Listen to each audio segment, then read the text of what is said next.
자, 출애굽기 19장.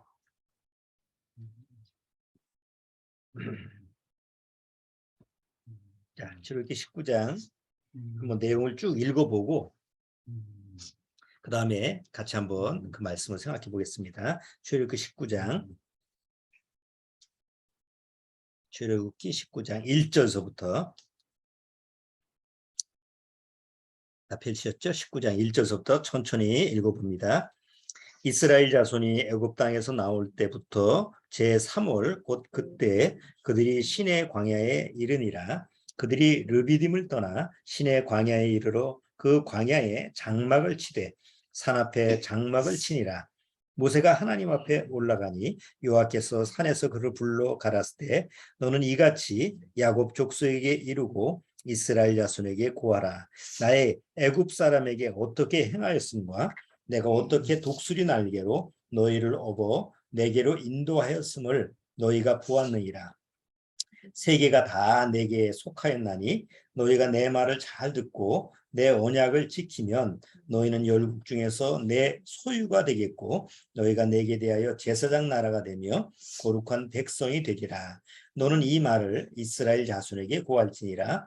모세가 와서 백성의 장로들을 불러 여호와께서 자기에게 명하신 그 모든 말씀을 그 앞에 진술하니 백성이 일제히 응답하여 가로되 여호와의 명하신 대로 우리가 다 행하리이다. 모세가 백성의 말로 여호와께 회보하매 여호와께서 모세에게 이르시되 내가 빽빽한 구름 가운데서 내게 임함은 내가 너와 말하는 것을 백성으로 듣게 하며 또한 너를 영영히 믿게 하려 함이니라. 모세가 백성의 말로 여호와께 구하였으므로 여호와께서 모세에게 이르시되 너는 백성에게로 가서 오늘과 내일 그들을 성결케 하며 그들로 옷을 빨고 예비하여 제3일을 기다리게 하라. 이는 제3일에 나 여호와가 온 백성의 목전에 시내산에 강림할 것이니 너는 백성을 위하여 사면으로 지경을 정하고 이르기를 너희는 삼가 산에 오르거나 그 지경을 범하지 말지니 산을 범하는 자는 정령 죽임을 당할 것이니라. 가시라. 손을 그에게 댐이 없이 그런 자는 돌에 맞아 죽임을 당하거나 살에 쇠어 죽임을 당하리니 짐승이나 사람을 물어나고 살지 못하리라. 나팔을 길게 불거든 산 앞에 이를 것이니라. 모세가 산에서 내려 백성에게 이르러 백성으로 성결케 하니 그들이 자기 옷을 빨더라. 모세가 백성에게 이르되 예비하여 제3일을 기다리고 여인을 가까이 말라 하니라.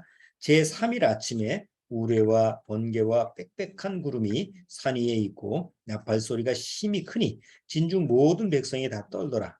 모세가 하나님을 맞으려고 백성을 거느리고 진에서 나오매 그들이 산 기슭에 섰더니 시내산의 연기가 자욱하니 여호와께서 불 가운데서 거기 강림하심이라.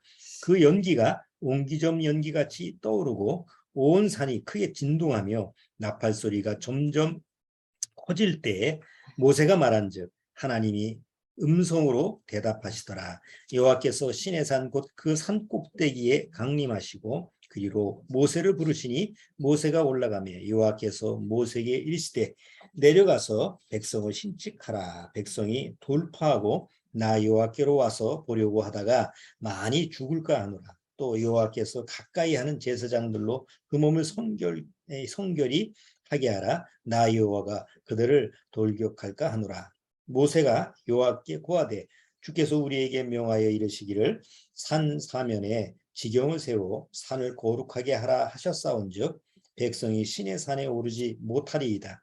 여호와께서 그에게 이르시되 가라. 너는 내려가서 아론과 함께 올라오고 제사장들과 백성에게는 돌파하고 나 여호와께로 올라오지 못하게 하라. 내가 그들을 돌격할까 하노라. 모세가 백성에게 내려가서 그들에게 고하니라. 잠깐 기도드리고 오늘 예배 시작하도록 하겠습니다. 하나님 아버지 감사합니다. 오늘도 이렇게 주님의 귀한 말씀 앞에 같이 모였습니다. 우리가 대면에서 모이든 비대면으로 모이든 정말 그리스도 안에서 하나가 된 자로서 오늘도 하나님을 찬양하고 하나님 앞에 감사 기도를 드리고 하나님의 말씀으로 예배를 드리는 그런 귀한 시간을 주님께서 허락해 주옵소서. 오늘도 주님의 말씀을 통해서 귀한 하나님의 은혜가 우리 안에 촉촉히 스며들 수 있도록 주님의 말씀의 은혜를 풍성히 내려주옵소서. 시종을 주님께 부탁드리며 예수님의 이름으로 기도드리옵나이다. 아멘. 자, 오늘 출애굽기 19장 내용은 지금 읽었던 것처럼 대략 이스라엘 민족이 이제 지난번까지 쭉 하나님의 그 이끌림을 인도하심을 받았죠. 그래서 여기 하나님이 모세한테 뭐라고 말씀을 해요? 내가 너희를 지금처럼 독수리 날개로 너희를 지금까지 이렇게 이끌어갔다. 그러니까 이스라엘이 스스로 뭐 지금까지 시내산 앞에까지 온 게 아니고 하나님의 독수리 날개 위에 그들을 태워서 안전하게 시내산까지 인도했다라는 것은 전적인 하나님의 은혜로 왔다라는 거죠. 그리고 전적인 하나님의 은혜 말고는 그 뭐 앞에 이스라엘이 한 게 아무것도 없잖아요. 6월절 지내서 홍해를 건너서 하늘에서 만나가 내리죠. 3달 동안 하늘에서 내린 만나를 먹고 지금까지 왔잖아요. 또 반석을 친 물, 또 아말렉이 쳐들어왔을 때 하나님이 승리하게 하시는 이런 과정을 보면 다 하나님의 은혜로 이루어지는 거예요. 그래서 하나님이 모세한테 3달, 이제 애굽에서 나온 후 3달 지나서 시내산에서 하나님이 모세에게 뭐라고 얘기하냐면 내가 너희를 독수리 날개처럼 이렇게 이끌어 왔으니까 이제는 너희들 내 말을 잘 듣고 내 언약을 지키고 그러면 내 백성을 되게 하겠다. 이렇게 하나님이 축복의 말씀을 해주는 거예요. 자, 그렇게 축복의 말씀을 이스라엘 백성한테 전하라라고 하니까 이스라엘 백성이 뭐라고 해요? 이스라엘 백성이 8절에 보면 7절 모세가 와서 백성의 장로들을 불러 여호와께서 자기에게 명하신 그 모든 말씀을 그 앞에 진술하니 백성이 일제히 응답하여 가로되 여호와의 명하신 대로 우리가 다 행하겠습니다. 뭐 하나님께서 무슨 말씀을 하시든지 다 우리는 하나님 말씀대로 다 복종하겠습니다. 순종하겠습니다. 이런 말씀을 이제 이런 말을 하죠. 그런데 그 말을 하고 나서 바로 장면이 전혀 다른 장면으로 바뀌어요. 한번 생각해 보세요. 하나님이 이 앞에 이스라엘 민족 보고 내가 너희를 독수리 날개 위에 보호를 해서 이렇게 안전하게 이렇게 은혜를 베풀었다. 그러면 하나님은 이스라엘 백성을 멀리 생각하는 거예요. 아주 가깝게 생각하는 거예요. 독수리 날개로 이렇게 하나님이 이스라엘 백성을 여기까지 인도했다라는 것은 하나님이 마치 품에 안고 하나님의 품에 안아서 하나님의 날개 품에 그들을 안아서 여기까지 보호했다는 얘기죠. 그러면 얼마나 친밀한 거예요. 멀리 있는 사이가 아니죠. 마치 엄마가 아기를 사랑스럽게 이렇게 안고 뭐 어디를 가도 업고 안고 이런 것처럼 아주 친밀한 이 친밀감이 표현되어 있는 게 이 앞전까지의 하나님의 말씀이에요. 이스라엘 민족과 하나님과의 관계 속에서 하나님이 이스라엘을 어떻게 생각하느냐 아주 친밀하게 마치 품에 안은 아기를 안고 있는 엄마처럼 이런 친밀함을 가지고 있는데 이스라엘 백성이 이렇게 하나님이 우리한테 은혜를 베푸셨으니까 하나님이 무슨 말씀이든 우리는 다 순종하겠습니다. 복종하겠습니다. 이렇게 얘기를 하는데 바로 그 뒤에 이스라엘 백성이 그런 반응을 보이고 나서 거리가 점점 멀어지는 거예요. 하나님이 빽빽한 구름으로 얘기를 하시고 빽빽한 구름이라는 건 뭐예요? 볼 수가 없는 거죠. 아기를 안고 있다가 아기를 저기다가 뉘어놓고 나서 머리 떨어져 있어. 그러면 아기가 얼마나 불안하겠어요. 울죠. 엄마하고 떨어지니까. 이런 간격이 생긴 거예요. 그리고 이제 그 뒤에 가면 하나님이 모세한테 막 시내산에서 이스라엘 백성을 가까이 접근하게 못해라. 만약에 그들이 나를 보러 왔다가 죽임을 당할까? 갑자기 친밀한 하나님이 죽인다고 그래. 너 나한테 가까이 하면 너 죽일 거야? 아니 생각을 해보세요. 내가 내 아이한테 아이고 일로 와. 아이고 착하네. 기뻐. 아주 기뻐하는 내 자식이니까 그 안아주고 막 쓰다듬고 뽀뽀해주고 그래요. 그런데 갑자기 너 절로 가. 너 저기 한 10m 밖에 있어. 여기 경계선 선을 이렇게 쭉 그으니까 여기 넘어오면 너 죽을 줄 알아? 만약 그렇게 얘기한다고 생각해 보세요.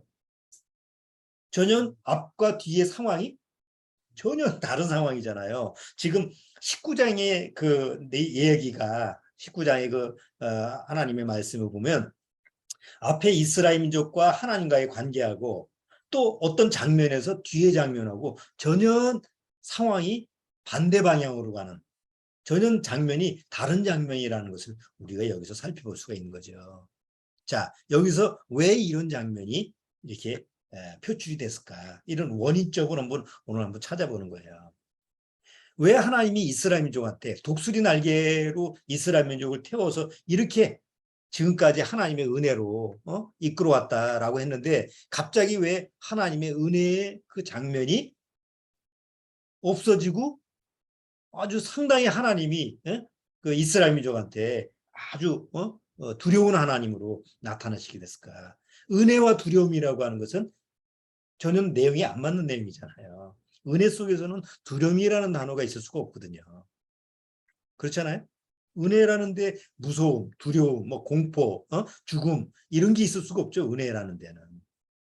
그런데 왜 하나님의 은혜가 갑자기 사라지고 오히려 하나님과 대면하는 부분에 대해서 두려움과 공포, 이런 무서움, 이런 장면이 나왔을까? 그 원인적으로 오늘 한번 19장을 통해서 찾아보는 거예요. 보통 우리가 세상에서 은혜라는 말을 많이 쓰죠.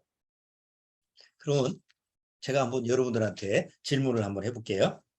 은혜는 갚는 겁니까? 갚지 않아도 되는 겁니까? 은혜를 받았으면. 은혜를 받았으면 갚아야 돼요? 갚지 않아도 되는 거예요. 갚지 않아도 되는. 세상에서 은혜를 입었는데 갚지 않아도 돼요?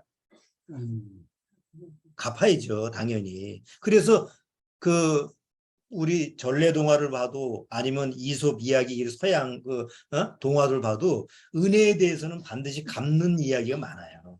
우리나라에도 은혜 갚은 까치, 은혜 갚은 뱀, 은혜 갚은 두꺼비, 뭐 별거 많아. 은혜 갚은 쥐, 뭐 은혜 갚은 뭐 해서 그 중에 우리가 제일 잘 아는 은혜 갚은 제비. 어디에 나오죠? 흥부와 노을부 얘기에서 많이 나오죠. 이건 뭐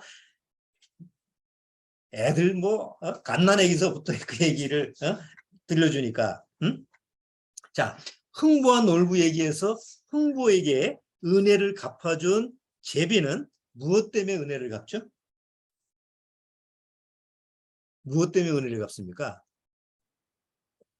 제비가 다리가 떨어져 집에서 떨어져 가지고 다리가 부러졌죠. 근데 그걸 본 흥부가 제비 다리를 어떻게 했어요? 붙들어매서 고쳐줬어요. 그 제비가 자기 집에 갔다가 돌아올 때 박씨를 갖다 주잖아요. 그리고 박씨를 갖다 줘서 그 박씨를 열었더니 가난했던 흥부가 부자가 된 얘기. 그게 뭐 우리가 너무나 잘 아는 흥부와 놀부 얘기 아니에요. 자, 세상에서는 은혜를 입으면 반드시 갚는다라고 하는 것이 우리가 기본적으로 가지고 있는 윤리와 도덕이에요. 그래서 우리말에 은혜를 뭘로 갚는다? 그 왼수로 갚는다라는 말이 있어요. 은혜를 왼수로 갚으면 그건 사람이에요, 짐승이에요. 짐승 축도 안 돼. 왜냐면 아까 은혜 갚은 까치, 은혜 갚은 뭐 꽁, 은혜 갚은 뱀 이런 이야기도 세상에 차라리 동물이나 이런 생물도 은혜를 갚을 줄 아는데 사람이 은혜를 못 갚으면 그 사람이냐 해서 동화 얘기가 나온 거 아니에요. 그렇죠? 자, 이게 우리가 가지고 있는 그 뿌리 깊은 그 하나의 관념이죠. 그래서 뭔가 은혜를 입으면 그 은혜를 갚아야 되는구나. 은혜를 갚지 않으면 인간의 도리가 아니구나라는 것을 우리가 어릴 때부터 배우고 학교에서도 가르치고 우리가 사회 통념이에요. 이건 누구나 다 가지고 있는 도덕적인 통념이에요. 그렇죠? 얼마 전에 지난주에 홍수가 났어요. 그런데 반지하에 사는 사람들이 많이 죽었어요. 그렇죠?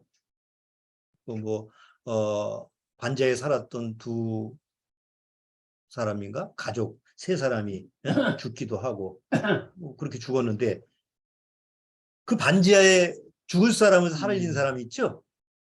의인 세 사람이 집집마다 돌아다니면서 반지하에 사람이 있는가 확인해서 거기서 사람 소리가 나면 그 문이 잠겨가니까 창문을 깨가지고 건졌어요. 그래서 어떤 청년도 또 아가씨도 건져서 그래서 죽을 뻔했다가 살아난 경험이 바로 지난주에 있었어요. 자, 뭘 입은 사람들이에요? 그들은 만약에 그 세 사람이 구하지 않았으면 꼼짝없이 물에 죽을 사람들이에요. 근데 건짐을 받았어요. 창문을 깨가지고 거기서 건져가지고. 그러면 뭘 입은 사람이에요? 은혜를 입었죠. 자, 내가 죽을 뻔했다가 그 사람들에 의해서 내가 살림을 얻었으면 마음에 무슨 마음을 갖죠? 그 인터뷰할 때 정말 고맙다고 감사하다고 그래요. 그 사람 마음속에서 우리 같으면 내가 누군가 나를 죽을 위기에서 건져줬어. 그럼 그 사람 보고 어떤 마음을 가질까요? 나를 이렇게 죽을 위기에서 건졌는데 내가 뭐라도 좀 갚아주고 싶다. 내가 능력이 안 되지만 능력이 되는 한도 내에서 아니면 감사함을 표현하고 싶다. 그런 마음이 당연히 들죠. 그게 인간의 도리고 인간의 기본적인 도덕적인 통념이에요. 만약에 이게 없어. 만약에 이런 마음이 없다고 한다면 그거는 사람 취급 못 받는 거죠. 자, 그런데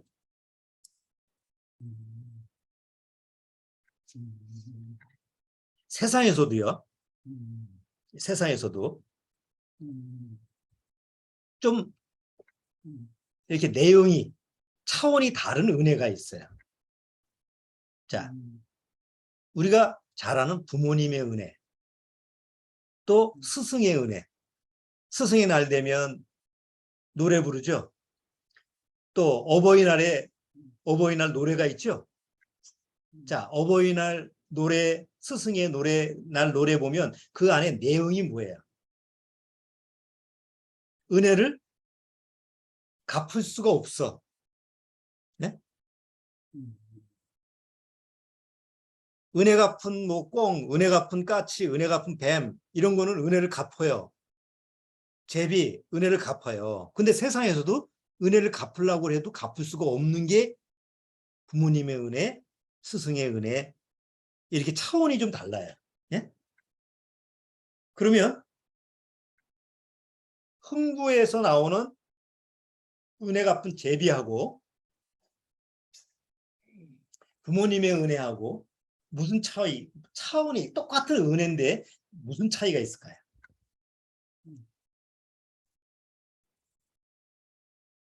똑같은 은혜인데 은혜는 똑같은데 좀 달라. 무슨 차이죠?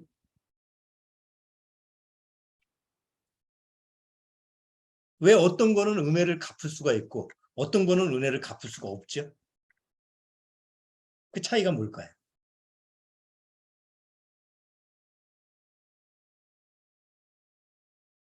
우리가 세상에서 그러니까 우리가 이제 지금 살아가면서 대다수 많은 사람들이 교회를 나가요. 그래서 교회를 다니는데 교회 가면 은혜로 시작해서 은혜로 끝나요. 주로 은혜라는 단어가 많이 그 단어를 제일 많이 쓰니까 교회에서 뭐 은혜 받았다, 은혜를 받아라, 뭐 이번 주에도 뭐 이렇게 해서 은혜를 받았네, 저렇게 해서 은혜를 받았네, 은혜 투성이에요. 일반 구원받지 못한 기독교인들도 뭐 은혜 하면 그냥 입버릇처럼 나오는 게 은혜예요. 자, 그렇다고 해서 그것이 하나님이 정말 은혜일까? 구원받고 나서 하나님이 우리한테 주시는 은혜하고 구원받지 못한 사람들이 교회 나가서 은혜라는 거하고 똑같은 차원의 것이라고 한다면 그 구원받은 거하고 안 받은 거 차이가 다르죠. 내가 구원받고 하나님의 은혜를 받는 거하고 구원받지 못한 사람들이 은혜라고 얘기하는 거하고 똑같은 개념이라고 한다면 내용이 똑같다고 한다면 뭐가 차이점이 있어요?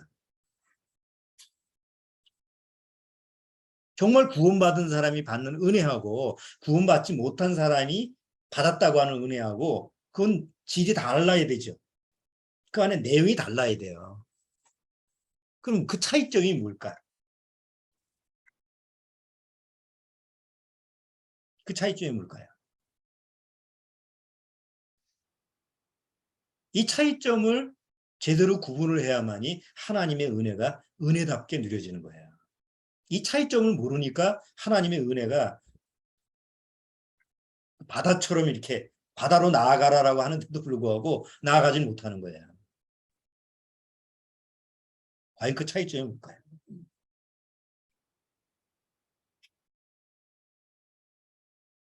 자, 부모님의 은혜. 제비가 흥부한테 은혜 갚은 거하고 무슨 차이죠?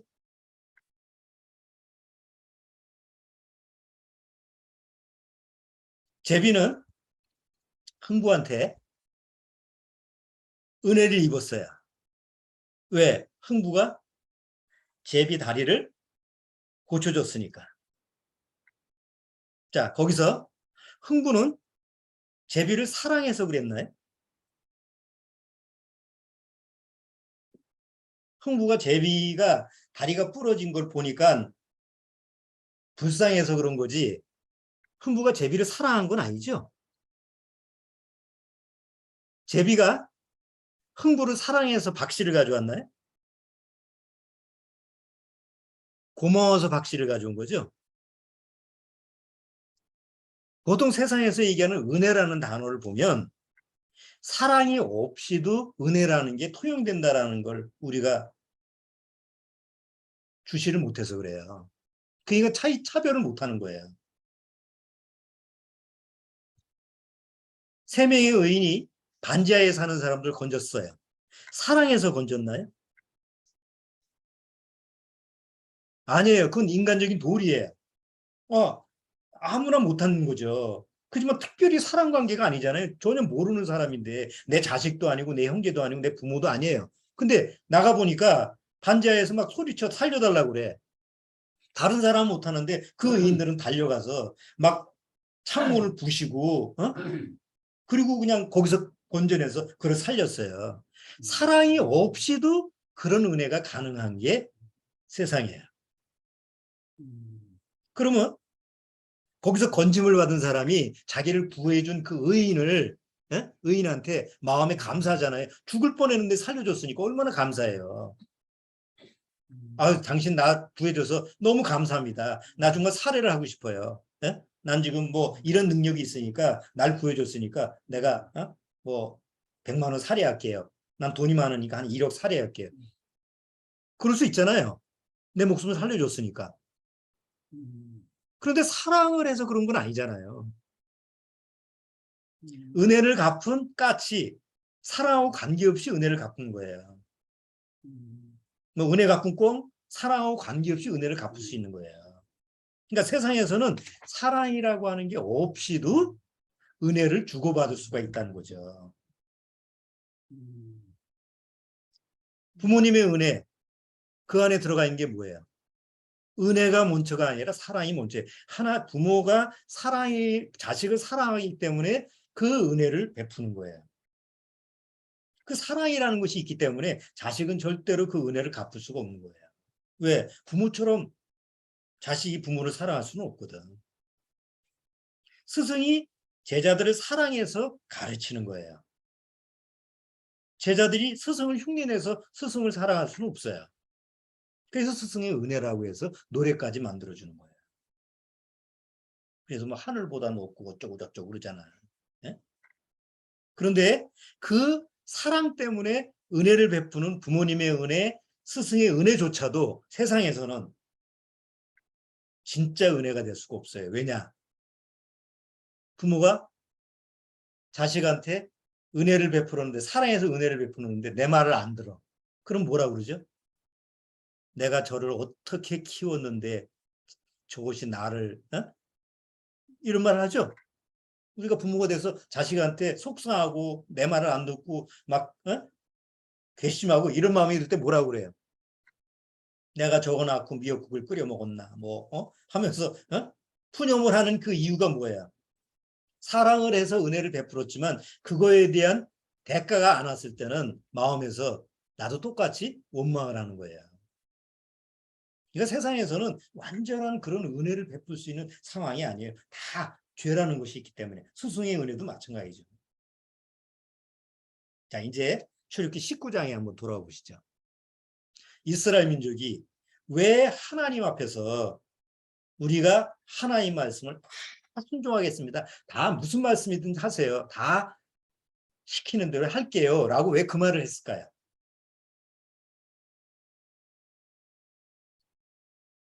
이스라엘 민족은 모세가 하나님 말씀을 전해준 걸 들었어요. 내가 너희들을 독수리 날개처럼 여기까지 이렇게 시내산까지 3달 동안 이렇게 이끌어온 걸로 알지? 근데 실제로 이스라엘 민족은 하나님의 그런 은혜를 입었어요, 안 입었어요? 입었어요. 경험을 한 사람들이에요. 유월절을 거쳤죠. 홍해의 기적을 맛봤죠. 하늘에서 만나가 내리는 걸 지금까지 먹고 있죠. 반석에서 친물을 반석에서 난 물을 먹었어요. 심지어 아말렉이라는 족속이 쳐들어왔는데도 이겼어요. 다 하나님의 은혜를 맛봤어요. 그러니까 감사해요, 안 감사해요? 마음에서 감사한 거예요. 그렇죠? 그러니까 마음에 어떤 마음이 들어요? 너무 막 하나님이 감사하고 고맙고, 그러니까 내 마음속에서 뭐래도 하나님 앞에 드리고 싶은 거예요. 누가 나한테 은혜를 베풀었으면 다 아우 뭐래도 갚아야 되는데 마치 빚처럼 여기는 거예요. 빚지는 것처럼 여기는 거예요. 우리가 그렇죠? 아니 지나가는데 이웃집 나 집에 가는데 이웃집 아줌마가 아이고 나 농사 졌는데 여기 오이 좀 수확해서 몇 개 드셔보셔? 아이고 고마워라. 그런데 그걸 받고 돌아오는 마음이 조금 무거워. 그냥 올 때보다 좀 무거워. 왜 그래요? 뭘로 갚아줘야 되는데 이 그릇에다가 빈 그릇을 갖다 줄 수는 없는데 에? 이게 우리가 가지고 있는 인지상정이라는 마음. 에? 그런 마음을 우리가 다 가지고 있는 거예요. 이스라엘 민족이 지금 그런 마음을 가지고 있는 거예요. 근데 뭐가 빠졌어요? 지금 이스라엘 민족이 뭐가 빠진 상태에서 하나님 앞에 고맙고 감사하고 뭐래도 드리고 싶고 무슨 말이든지 하세요. 난 하나님 말씀이라면 무엇이든지 지킬게요. 이런 마음이 왜 들었을까요?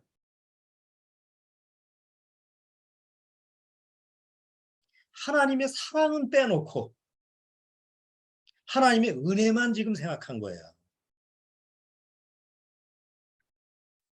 구원받지 못한 대다수의 기독교 종교인들이 가지고 있는 마음 상태가 이래요. 그래서 은혜를 제대로 못 받는 거예요. 교회 나가서 계속 하나님의 은혜 목사님이 설교를 들어도 오늘 은혜 받았습니다. 어디 또 교제 나누는데 오늘 은혜 많이 받고 갑니다. 그러죠? 기독교 방송 설교 듣고 나서 그 요새 뒤에 옆에 보면 채팅 글 있잖아 쓰잖아요. 오늘 참 목사님 말씀 은혜 받았습니다. 댓글 올리죠? 자, 은혜를 다 받았어요. 은혜를 누렸어요. 그러고 나서 끝이 아니에요. 여전히 내 마음속에서는 조금 짐이 생겨요. 내가 이렇게 은혜를 받았으면 가만히 있으면 되나? 내가 은혜를 받았으면 이렇게 가만히 있어도 되나? 하는 또 하나의 짐이 나오면서 그때서부터 서서히 마음에서 이제 난 뭘 해야 되지? 전도하라고 하니까 전도해야 되겠구나. 목사님이 오전 시간 설교를 잘해서 여러분 오늘 말씀 듣고 은혜 많이 받으셨죠? 네, 은혜 많이 받았습니다. 자, 이번 주에 구역구역 나가서 전도를 열심히 해야 됩니다. 이번 주에 뭘 해야 됩니다. 라고 하면 이게 딱 맞아 떨어지는 거예요. 은혜를 받았으니까 난 그렇게 이제 행해야 되겠구나. 그래서 구원을 안 받아도 일반 교회가 잘 사업체가 돌아가는 거예요.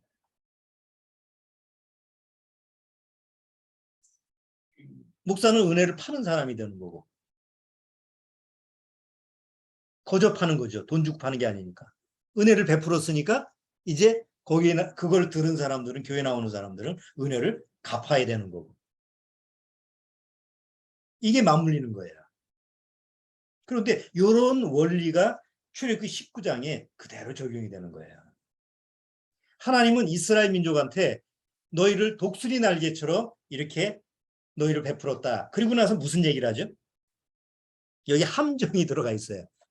여기 이스라엘 민족이 오해할 수 있는 함정이에요.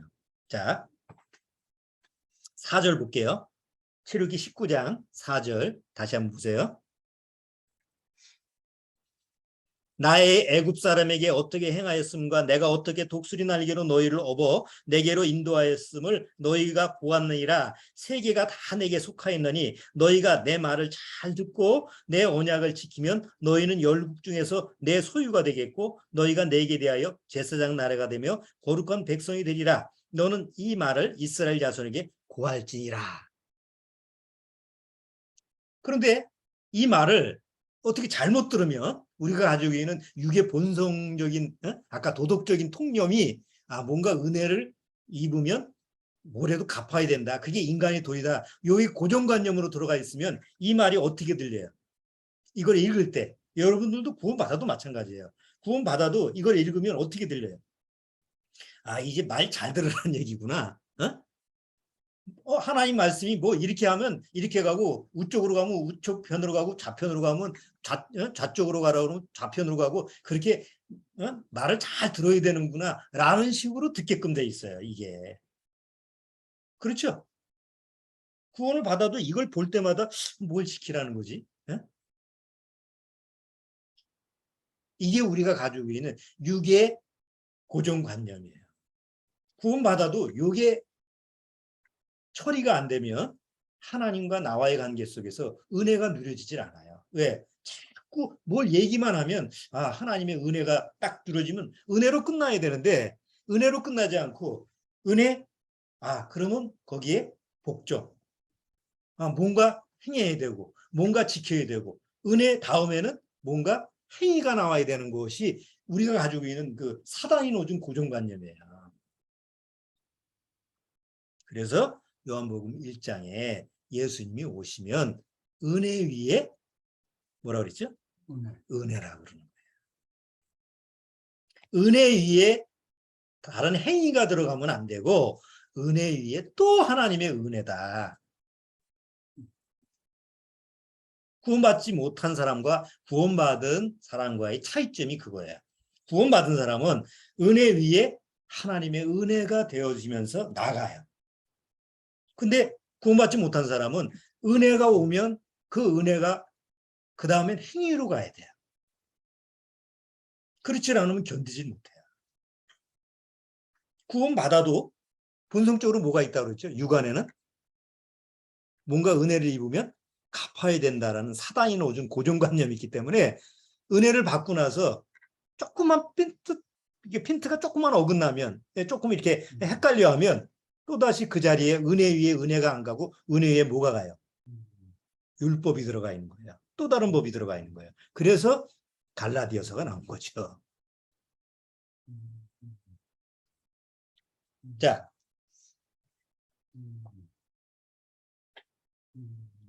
자, 하나님의 은혜에 보답하는 게 잘못일까요?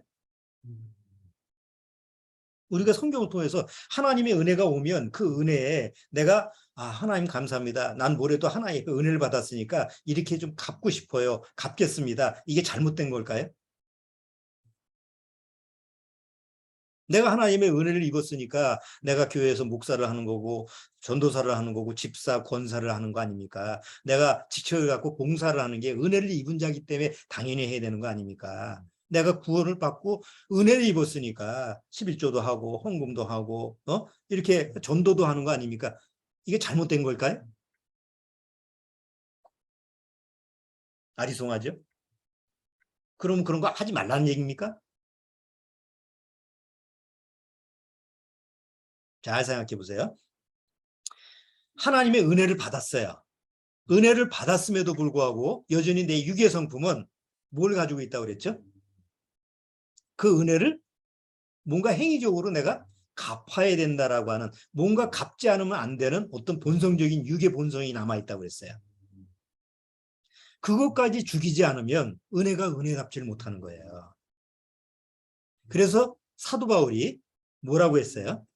나의 나 된 것은 하나님의 은혜로 된 것이라 하면서 그 뒤에 뭐라고 했어요? 이제는 내가 사는 것이 내가 아니요 내 안에 그리스도가 사신 것이라. 그러니까 은혜 위에 은혜라는 것은 은혜가 왔으면 은혜를 갚는 게 아니고 은혜가 왔으면 은혜를 누리고 그 다음에 하는 모든 행위조차도 내가 하면 안 되고 은혜의 주체이신 예수님이 하게 해야 된다는 거죠.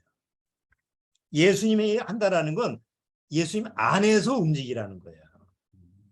감사도 예수님 안에서 감사하고 11조도 예수님 안에서 11조하고 예수님 안에서 봉사하고 예수님 안에서 전도하고 예수님 안에서 뭐 목사일하고 전도사일 권사 집사 아니 예수님 안에서 해야만이 그게 은혜롭게 처리가 되는 거예요. 그렇게 하지 않으면 또다시 은혜 받았다고 하면서도 또 행위로 이스라엘 민족처럼 행위로 나가게 되는 거죠. 자, 하나님의 은혜는 전적으로 하나님의 사랑에서 나오는 거예요. 성경에서 하나님은 사랑이시다라는 말이 있죠. 요한일서에. 그런데 하나님은 은혜이시다라는 말은 없어요. 물론 하나님은 은혜롭고 자비롭고 이런 하나님이에요. 그런데 하나님이 사랑이시다. 하나님 니콜 사랑이다. 이런 말은 사랑밖에 없어요. 그래서 하나님의 사랑을 통해서 은혜라는 게 오는 거예요. 자, 근데 은혜라는 말은 뭐예요? 은혜라는 말은 무능력하고 무가치하고 아무것도 할 수 없는 자한테 하나님이 주시고자 하는 하나님의 축복이 은혜예요. 뭐 능력이 있고 뭘 할 수 있는 자한테 주는 건 은혜가 아니죠. 우리가 잘 알죠. 로마서에. 우리가 은혜를 입었다라고 하는 것은 한번 볼까요? 로마서 3장.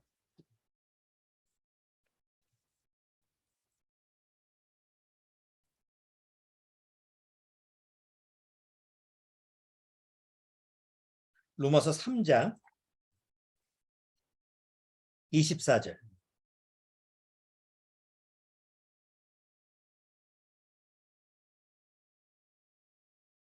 자, 23절, 24절 같이 읽어보죠.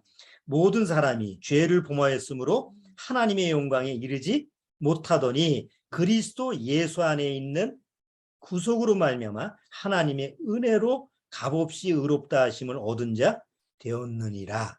그 다음 장 4장을 보세요. 4장 4절. 4장 4절. 일하는 자에게는 그 삭스를 은혜로 여기지 아니하고 빚으로 여기거니와 일을 아니할지라도 경건치 아니한 자를 의롭다 하시는 일을 믿는 자에게는 그의 믿음을 의로 여기시나니. 여기 일하는 자에게는 그 삭스를 뭐라고 여기지 않는다고요? 은혜. 은혜로 여기지 않아요. 일하는 것은 삭스를 받는 거예요. 그러니까 은혜는 삭시 아니에요. 내가 무엇을 했기 때문에 하나님 앞에 뭘 얻었다라는 것은 절대 은혜가 될 수가 없어요. 여기 일을 아니할지라도 일을 하지 않았는데 나한테 뭐가 왔어. 그거는 대가가 아니잖아요. 그러니까 하나님의 은혜라는 것은 어떤 대가가 없어요. 하나님이 나한테 은혜를 주실 때는 내가 이걸 주면 제가 바뀌겠지? 나한테 고마워하겠지? 나한테 뭔가 보상을 해주겠지? 하나님이 그걸 요구하지 않는다는 거예요. 왜? 그걸 요구할 대상이 아니에요. 세상에서는 내가 은혜를 베풀었으니까 뭘 주겠지? 왜? 그런 능력이 있으니까. 그런 행위를 할 수 있는 존재이기 때문에 그걸 바라고 하지만 하나님이 나한테 적어도 은혜를 주시는 거는 그 어떤 것도 하나님이 바랄 수가 없는 존재예요. 그냥 무가치하고 무능력한 존재라는 걸 하나님이 아시기 때문에 일방적으로 하나님의 은혜를 주시는 거예요. 그래서 어떤 대가도 없어요. 그래서 값없이 주시는 은혜라는 거예요. 성경에서 뭐라 그랬어요? 우리한테 값없이 주시는 은혜. 그래서 하나님은 나를 구원시켜 놓고 나서 내 행위를 보고 나서 구원받은 다음에도 아이고 내가 저걸 구원시키려고 내 아들을 보내서 십자가에 죽였나? 이런 탄식을 안 하시는 거예요. 우리는 아유 내가 저걸 낳고 내가 미역국을 먹었나? 그렇게 탄식을 하지만 내 자식한테 하나님은 나를 구원시켜 놓고 그런 탄식을 하시질 않는 거예요. 그냥 하나님의 은혜는 그 어떤 대가를 바라지 않는 하나님이 일방적으로 나한테 주시는 그런 축복의 선물이 은혜예요. 자, 근데 그 은혜를 하나님이 나한테 주시는데요. 내가 하나님 앞에 그 은혜를 받을 수 있는 존재인가요? 한번 생각해 보세요. 우리는 죄로 타락해서 하나님 앞에서 산 자예요, 죽은 자예요? 네? 육적으로 죽고 사는 게 아니라 영적으로. 하나님 앞에서 영으로 죽은 자죠? 하나님이 영으로 죽어 있는 자예요. 그냥 하나님 보시기에는 죽어 있는 자야. 우리가 그냥 육체로 죽은 자한테 말도 못 걸고 그냥 저건 죽은 자다 이렇게 하는 것처럼 하나님이 나를 보시기에 영적으로 죽은 자예요. 그 죽은 자한테 하나님이 은혜를 주려고 그래. 은혜를 주려고 그러는데 받을 수 있는 능력이 있어요, 없어요? 아니 하나님 앞에서 영적으로 죽었는데 뭘로 받아? 손을 펼 수도 없어. 받을 수가 없어요. 죽어 있기 때문에. 그러니까 하나님이 은혜를 주시려면 은혜를 받을 수 있는 능력까지도 줘야 되는 거예요. 세상에서는 그런 은혜가 없잖아요. 네? 그렇죠? 아니 한번 생각을 해보세요. 지난주에 반지하에 있어서 지금 물이 차가지고 죽을 뻔한 물이 이제 여기 목까지 찼다고 그러더라고. 그 어떤 젊은 사람은. 네? 목까지 찼는데 다행히 밖에서 창문을 그냥 막 있는 거 깨트렸어요. 깨트려서 뭐라고 그래요? 내 손 잡아! 안 보이니까 밖에서는 물이 차가지고 그 반지하는 반지하니까 위에 물이 좀 아직 남아 있잖아요. 그러니까 안에 있는 사람은 목만 지금 물이 차서 이제 점점 불어올라오는데 밖에 있는 사람은 안 보이는 거예요. 그러니까 손 놓고 내 손 잡아 빨리. 응? 그래서 손을 잡아가지고 끌어온 거예요. 그 사람은 아직은 뭐예요? 그 안에서 살아 있었기 때문에 산 거예요. 자기가 붙들 수 있는 능력이 있었기 때문에. 근데 만약에 그 안에서 죽었어.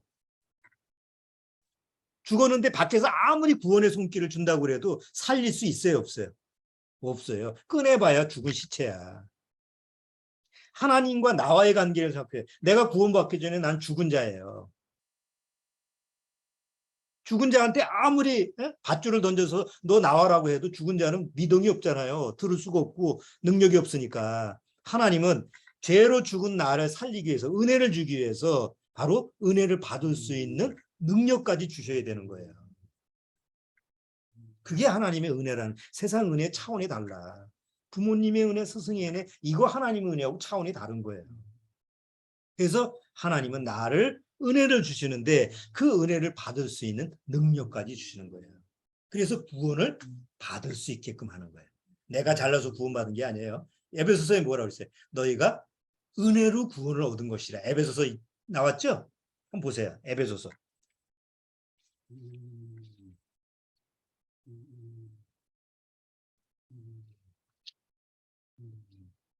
자, 에베소서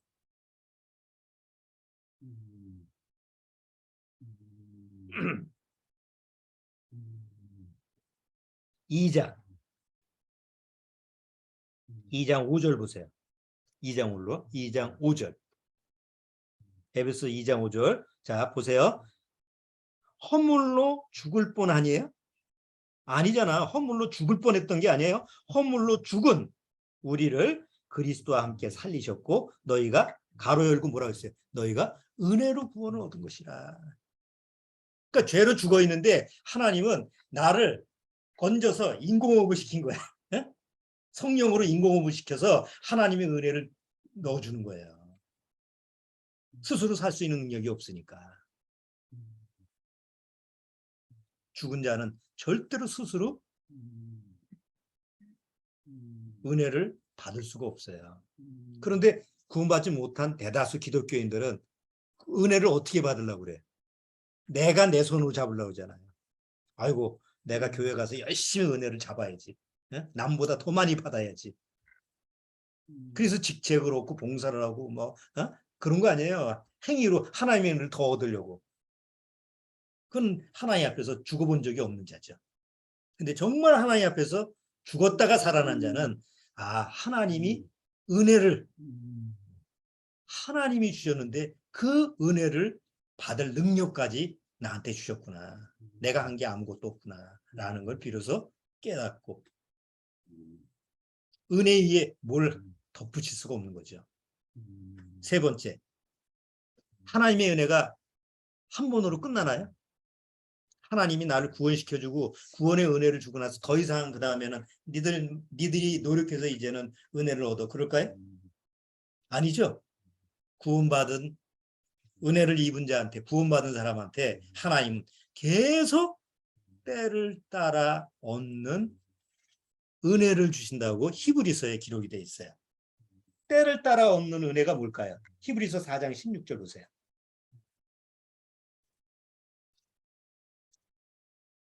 히브리서 4장 16절.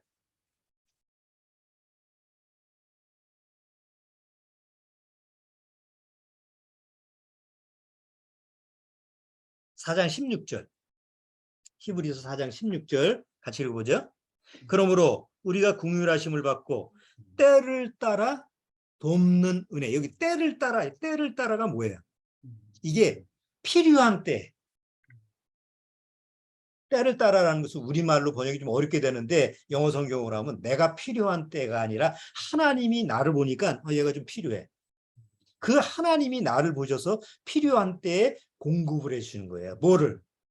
은혜를. 언제까지? 계속 쭉. 세상에 이런 은혜가 어디 있어요?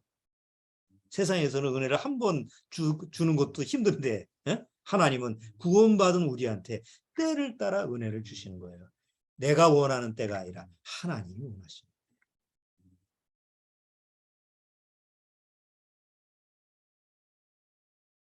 자, 그래서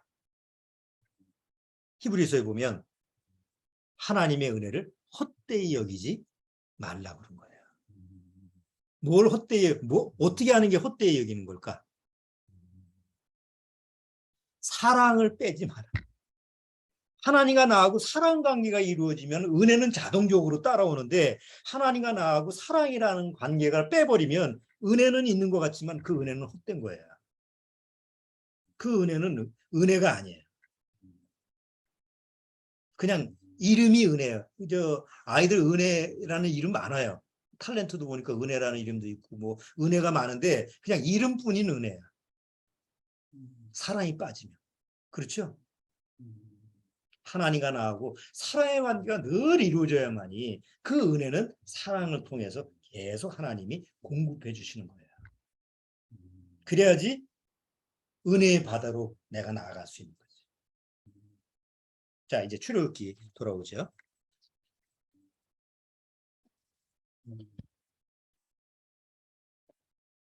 출애굽기 19장.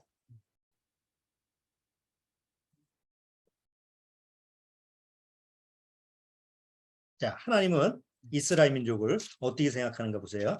출애굽기 19장.